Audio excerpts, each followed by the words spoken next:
million, billion, trillions of orbiting snowballs, orbiting snowballs, orbiting... You let them take your children, they'll come for mine.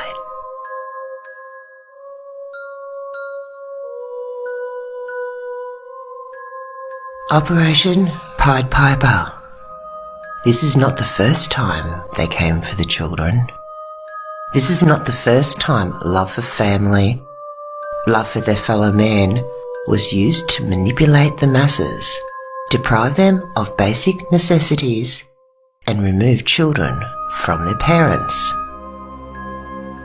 Operation Pied Piper was a British military operation ran by the Ministry of Health, created in 1931, and 8 years later, in 1939, Operation Pied Piper went live, and the piper came for the children. In the first 3 days of the official evacuation in 1939, 1.5 million people in Britain were moved. The majority were children. The government decided that it was better for the safety of the children from the threat of war and maybe infectious disease that they all be sent away. By the end of the Second World War, millions of children would never see their parents again. This is not just evidenced in the historical record, it is evidenced by people still alive who suffered through this time. It is a matter of living record. Don't let them take your children. The departure of the school children was, in particular, a triumph of orderly precision. From the crowded towns, children in their thousands left homes and parents behind and went away to live in the safety zones under the care of their teachers.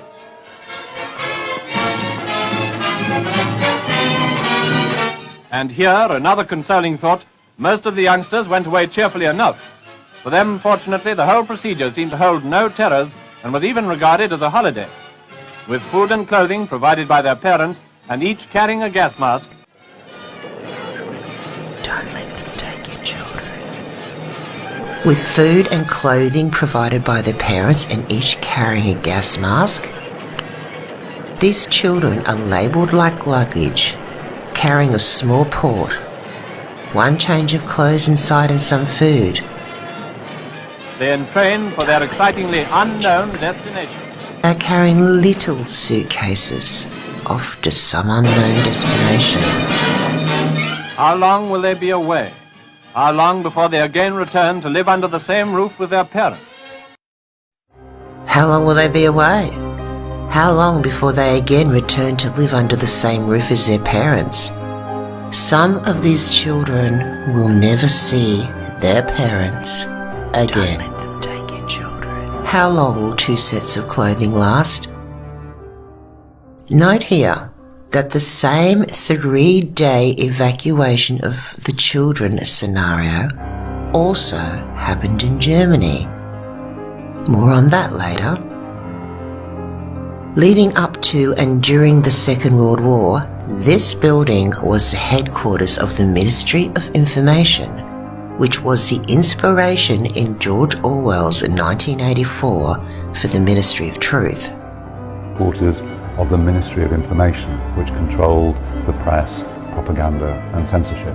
So in many ways, very much like the Ministry of Truth in the novel. And he would see this building every day, and it stands proud above its landscape. The Ministry of Information, much like the Ministry of Truth, controlled the press, propaganda and censorship. Only the official news from the military/government was fed to the people.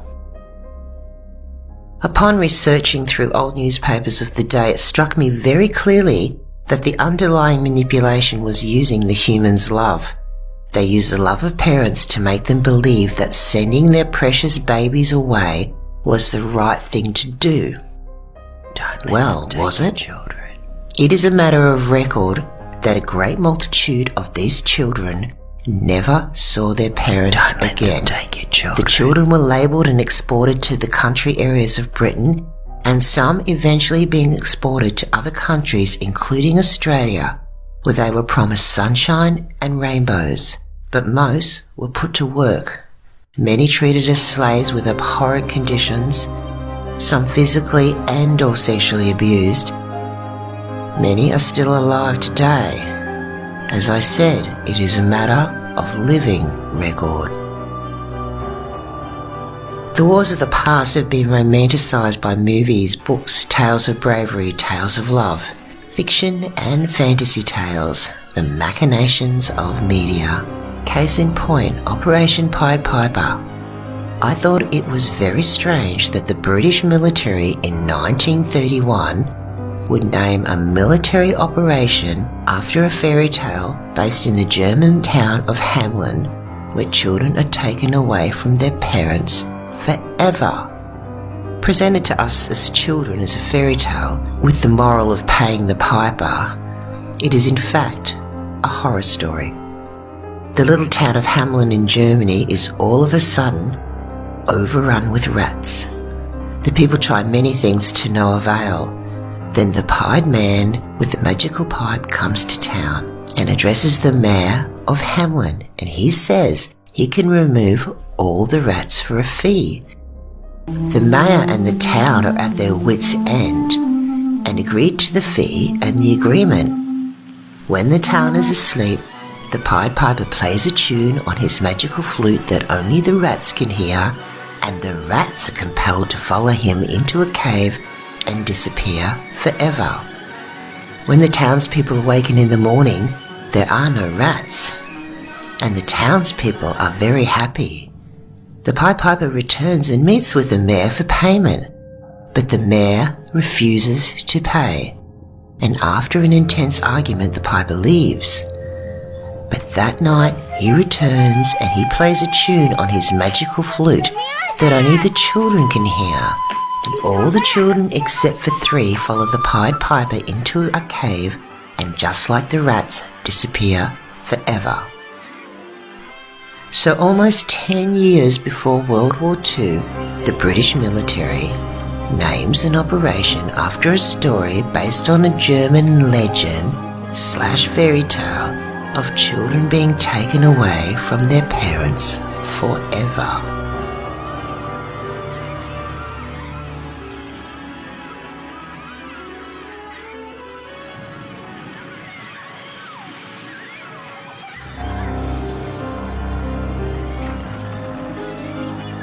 The beginning of C.S. Lewis's Chronicles of Narnia, The Lion, the Witch and the Wardrobe. The story is set at the beginning of the Second World War. A father has been sent away. We see 4 children kissing their mother goodbye, boarding a train to be billeted in a large manor home, owned by an unmarried professor and attended to by his female housekeeper.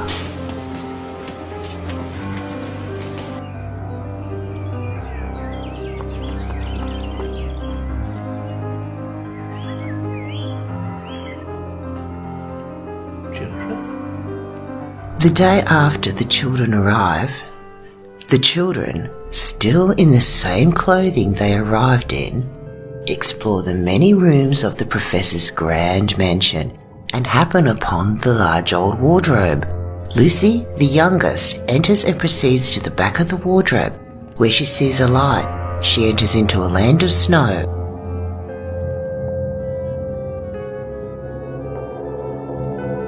Lucy returns and convinces her 3 siblings that the wardrobe is magical, and the 4 children enter the wardrobe and are transported to the land of Narnia, where they have exciting and scary adventures, far away from the reality of being taken away from their mother, their family, their home, and their friends.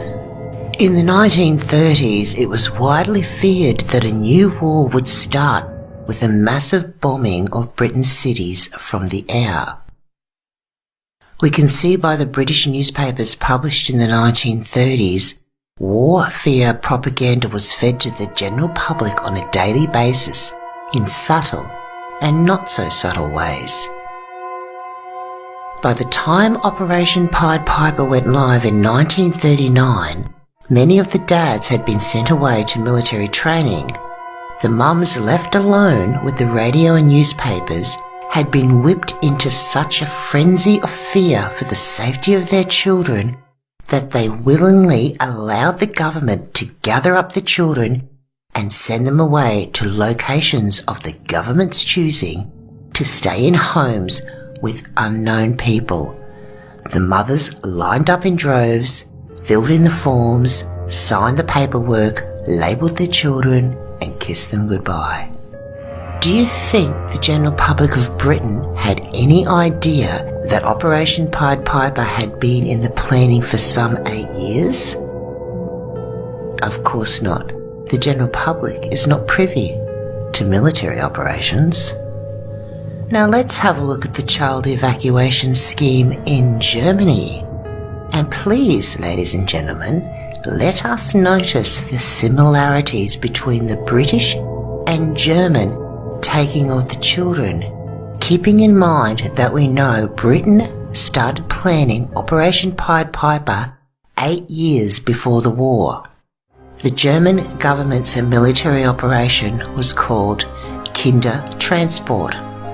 Quote, fearing that the war would result in mass civilian deaths and affect its future generations, the German government, under the leadership of Adolf Hitler, ordered that the children and mothers with infants be evacuated to rural locations and other parts of the country which were considered safer.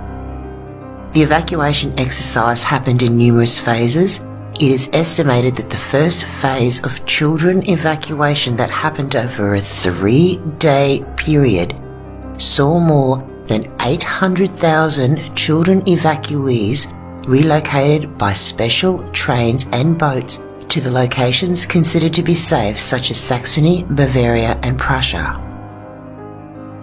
It is estimated that around 2.5 million children in Germany were removed under orders from Adolf Hitler. Surprisingly, many of these children from Germany were transported to Britain. David Attenborough of documentary fame in 1938 had children from Germany stay with his family when he was a child. In Germany, the true purpose of the evacuation program was masked. Instead, the trips were called recreational.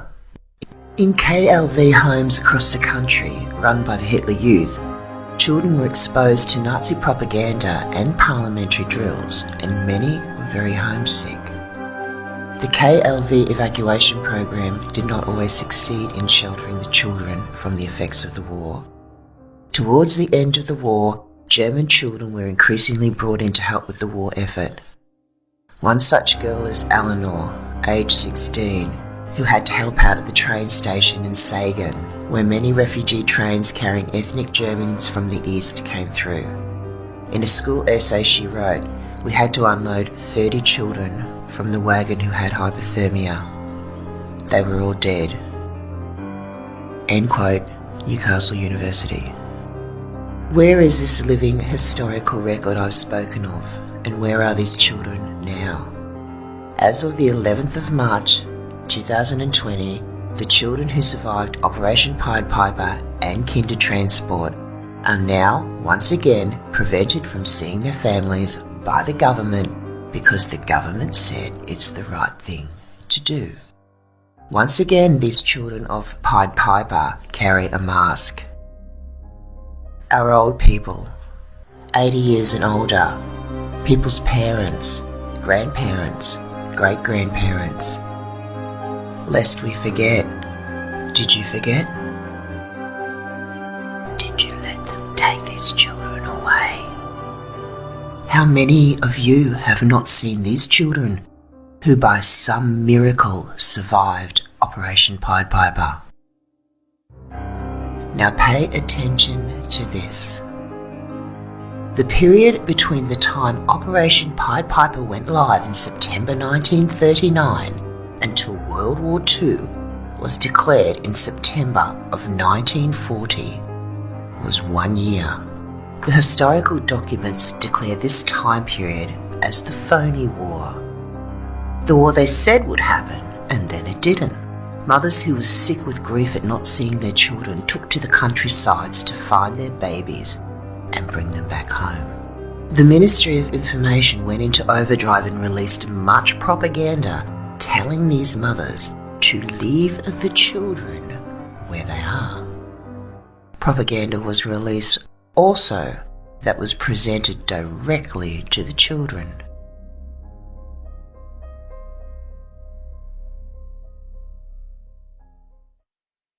Don't let them take your children.